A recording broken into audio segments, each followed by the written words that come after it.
Good evening.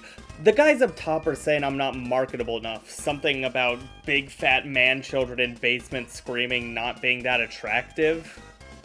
Due to this studio interference, I've decided to add a new side character. Hey, come on up, Skippy!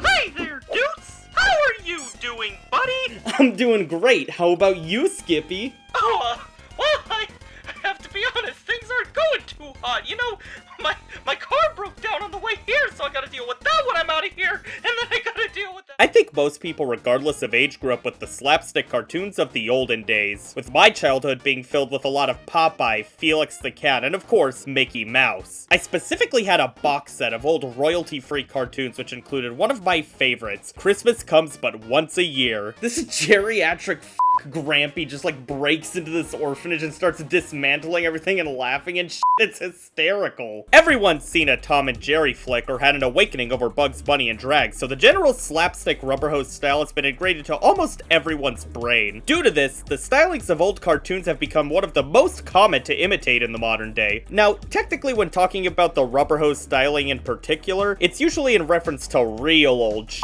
around the 30s to 50s. However, very few imitations ever constrain themselves to this time's stylings, taking inspirations from the 30s to the early 70s, but this makes sense. I feel like Rubberhose is more describing an aesthetic than an actual time period. The modern trend of games in this style is obviously spurred on by the success of Cuphead. Notice how I didn't say they were inspired by the game itself. Cuphead is one of the biggest miracles in art altogether, with the game being of the highest quality in the entire industry. To call Cuphead beautiful would be an understatement. There's not a single frame of animation or painting in this game that shows fault. The entirety of it was animated traditionally, pencil and paper, with the coloring only done digitally because the developers ran out of houses to mortgage. The thing that really made the game go gold wasn't the animation though, it was the gameplay. Cuphead's focus on the boss fights was genius as it allowed the game to get flashy with its animation without taking away from the gameplay. The natural buildup that animation of this style requires for impact works perfectly in a game like this, being natural telegraphing without needing to include a flashing charge up every 3 seconds. Its art style allowed for these bosses to work with the mechanics instead of the gameplay being forced into animation that wouldn't fit. It allows you to get away with doing literally anything in a way that something similar like Metal Slug or Contra couldn't. Sure, these games can be equally as creative, but due to their setting and art style, they still had the shackles of reality holding them down somewhat. Cuphead has complete creative freedom, with the only true thing holding the game's artist down being the inevitable carpal tunnel. It's a fantastic game wrapped in an extremely time-accurate bow. That time accuracy is partially why Cuphead was such an insane feat. They intentionally went against using any modern conveniences when doing the game's animation. These modern games I'm about to talk about, no matter how well executed, just can't match the tactile feel that Cuphead had due to truly doing so much traditionally. I almost feel like it's a bit rude to even compare these projects to Cuphead, since there's no way in hell anyone in their right mind would attempt to do what Studio MDHR did. Only a true lunatic could come up with Goopy Grande. In an age where literally everything is done on the computer, seeing something that was almost done entirely by hand has massive appeal. With Cuphead selling enough copies to fill a landfill, it's not exactly shocking that the industry took notice. Hell, practically the entire animation world was rushing to feel that same spark that Cuphead had. Being a theater kid when Spinel hit the block was like being in the trenches when they invented the Bristol TB-8. This led to Rubberhose Rampage, a ripoff of, you guessed it,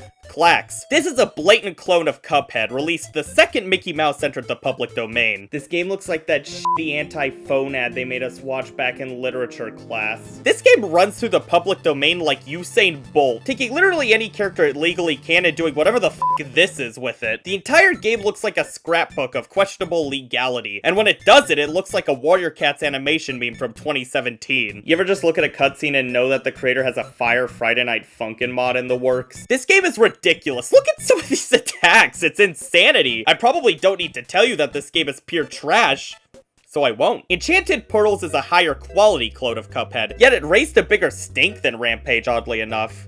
Mainly because it came out first and also it didn't look like this. Have you ever noticed how cheap ripoffs of other games are always fantasy themed for some reason? Looking at you, Clash of Melodies. I think the fantasy setting just gives you an excuse to do pretty much anything without any explanation. To be charitable, I can see some diamonds in the rough here.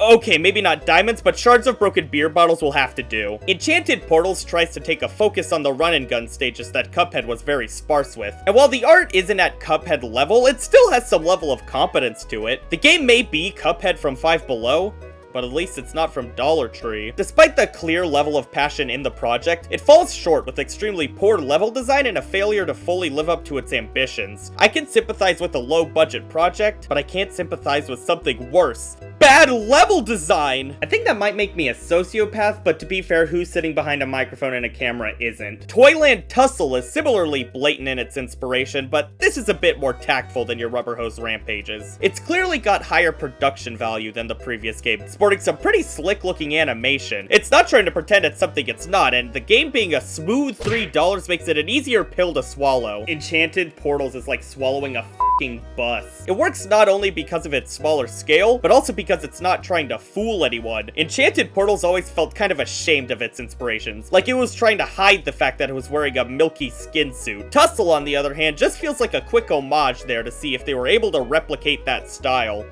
I'm not talking about f***ing Toonsouls again. Acecraft is another game trying to ride the Cuphead high, once again expanding on stages that Cuphead used sparsely, this time the flight stages. The game taking the form of a vertical shooter makes the comparisons a little less obvious. Could you pick this face out of a crowd? This one is the hardest to criticize because in comparison to everything else, it's the closest to meeting Cuphead's standard of quality. Its visuals are pretty well done, honestly, and its gameplay does adapt Cuphead to mobile pretty seamlessly. The problem here is, it is a mobile game. Acecraft went with the Genshin Impact method of bootlegging another game and slapping egregious microtransactions over it. Both do have worth, sure, but they're also inferior to the real deal in almost every respect. The only real thing of note is that for some strange reason, Warner Brothers had official collaborations with this game, meaning that for some reason, Daffy Duck is in this game. I would say they have Cuphead beat in baffling crossovers, but boom, Arby's ad. And then boom, a Geico ad. Now believe it or not, Cuphead did not invent the Rubberhose style, but Cuphead definitely revived interest in this type of art. Into the Unwell is perfect evidence of this, although it doesn't just take from old school Rubberhose. While yes, Cuphead brought corporate eyes to the style, these stickers are literally everywhere. An era where characters were smoking fat stogies and drinking moonshine definitely had that edge that underground artists love. The appeal of a cartoon where a character can have unrealistic proportions while also using a bong grips a certain genre of artists. The kind that makes shit like this I'll never forget. Into the Unwell hits that edgier tone, and I kind of love it. It's a vibe you don't get a lot of in games, and translating that to a cartoony hack and slash is really smart, although this is far from the most popular game in this art style. Bendy and the Ink Machine, because it wouldn't be a big Deuce episode if I didn't blow a blood vessel over mascot horror. Every video I make is a poorly veiled attempt to get into a Stupendium song. Bendy and the Ink Machine was released pretty close to Cuphead, but was clearly developed beforehand, so I always found the comparisons kind of ridiculous. Bendy is a horror game more in the stylings of early Fleischer-era animations, whereas Cuphead was an arcade shooter closer stylized to later Disney affairs, with the only real similarity being that they were both inspired by cartoons and that people with neon hair played them on YouTube. Bendy was an episodic horror game released in mascot horror's heyday, being one of the main games leading to the initiative of ruining the entire horror genre for a couple years there. Despite that, I do think it's one of the better games in its subgenre, or at the very least doesn't share the same issues as its contemporaries. Well, yes, it sort of falls into the trap of lore bait. It's clear that most of the questions they asked in the game had answers by the end. Sure, they may have deviated because their fanbase of 13-year-olds saw a woman for the first time and the obvious happened, but in the end, Bendy did kind of stick the landing. Complete with an ending cutscene made entirely in GMOD, what really carries the game is its simple concept. What if Disney was evil? Yeah. Can you imagine that? The game's art direction is truly what it did best. While it is simple, that's kind of its beauty. Giving the game a sketchy sepia style makes it not only visually distinct, but it also just looks cool. There's not really another game that looks like Bendy, and the fact that it's always readable is a pretty heavy feat, all things considered. It's also kind of genius for mascot horror. Not only can you have this guy, but you can also have the squeaky clean version primed to be shipped to Hot Topic. Hell, they even went back to early chapters and updated the art to be both more awe-inspiring and update the character designs to be more than bootleg Disney guys. When I look at Bendy and Boris, I don't just see Mickey and Goofy, I legitimately see Bendy and Boris, and making a parody character that stands from the source is not easy. My biggest gripe with the art is, the game isn't all that scary. Bendy's demon form doesn't really read as demonic to me. He feels more like Bowser than anything, truly terrifying to me, the player. I think this works for the Bendy series because it wasn't trying to scare the player outside of the occasional jump scare and, they got Goofy, those sons of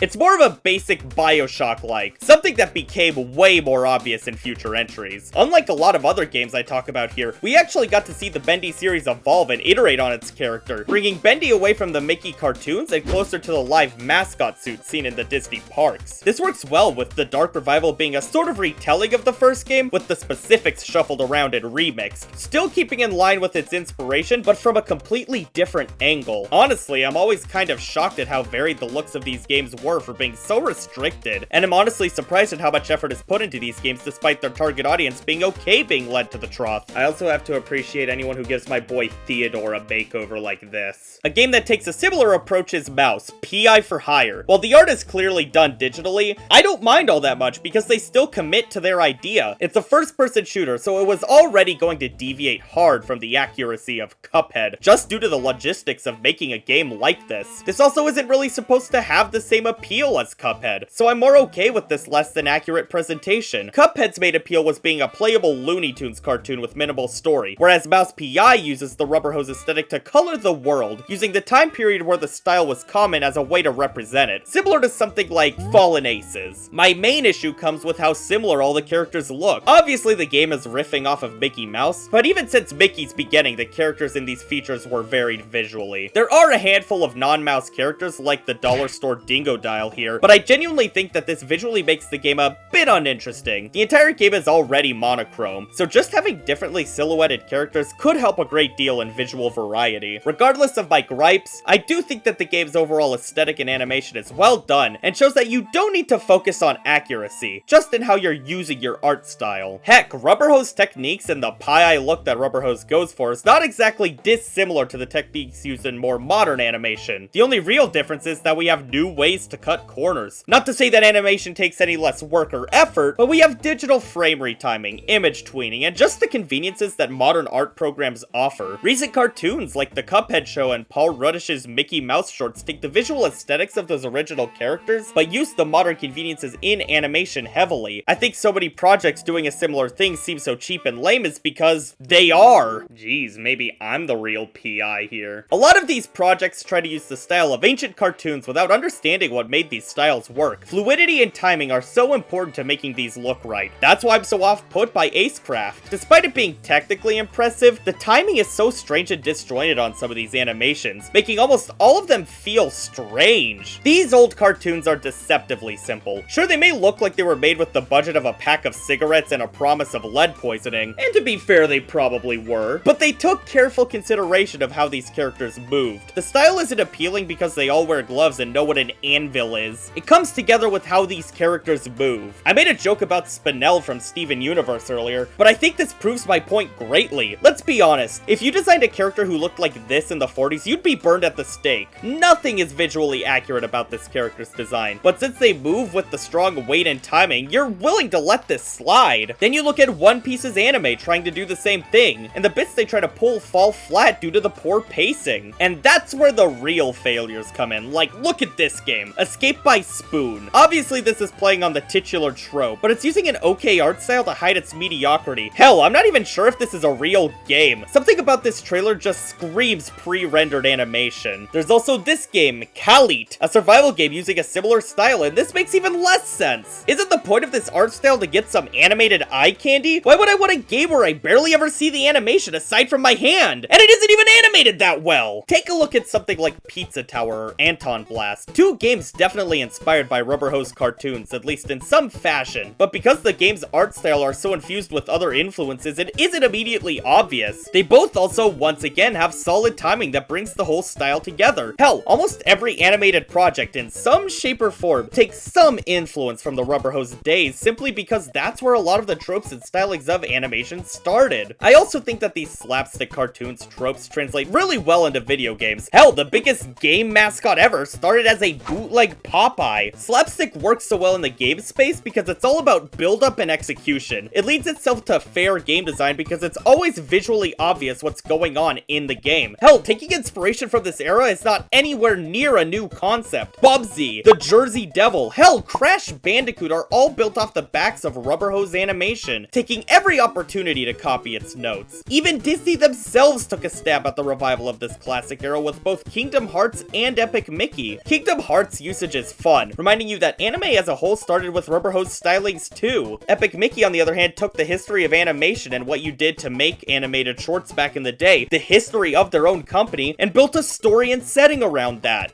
The second game fucking reeks, but let's ignore that. The Rubberhose art style isn't really an art style. It's more of an aesthetic calling back to a time that's almost a century old. It can be used in so many different ways, and I don't think there's any harm in emulating it. Just make sure you're actually emulating out of passion or curiosity, instead of just banking on Cuphead's popularity. Especially when the franchise is still around and kicking. Hell, take a page out of their book. You don't even need to constrain yourself to one aesthetic. Combining inspirations is what breeds the most creativity. It's also not like emulating the style needs to be perfect. Have you ever seen Cuphead's original announcement trailer? Woof. At the end of the day, cartoons. Seriously, that's all you've got? Shit, I'm better than this. I quit. Jeez, go talk about Shrek again. I mean, I didn't like him all that much anyways. Rubberhose sounds like slang for a sex doll.